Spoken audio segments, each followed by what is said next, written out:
अस्सलाम वालेकुम प्यारे बच्चों, उम्मीद करती हूँ आप सब खैरियत से होंगे। चलें सब बच्चे अपना इब्तदाई कायदा खोलें। इब्तदाई कायदे का सफ़ा नंबर 18 में हम पढ़ रहे थे जीम की पहचान थी कि उसके अंदर एक नुक्ता होता है और हम पढ़ते क्या है, इसकी आवाज़ है ज। क्या है ये? ज की पहचान, अंदर एक नुक्ता होता है, जिसके अंदर एक नुक्ता होगा उसको हम क्या पढ़ेंगे? ज। आज का सबक पढ़ने से पहले हम पिछले सबक की दोहराई करते हैं। जहाज, जहाज, जहाज, जग, जग, जग। तो बच्चों अब हम पढ़ते हैं अपना आज का सबक।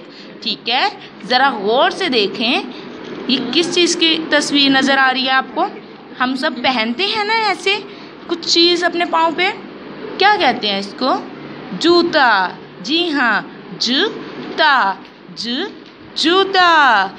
चले हम इसका ये उठाकर देखते हैं पर्दा कि क्या वाकई ही जूता ज से बनता है। जी हाँ, हम ठीक कह रहे थे, जूता। हमें कैसे मालूम हुआ? क्योंकि ये जो शक्ल नज़र आ रही है इसके अंदर एक नुक्ता है, इसका मतलब ये है जूता, जूता।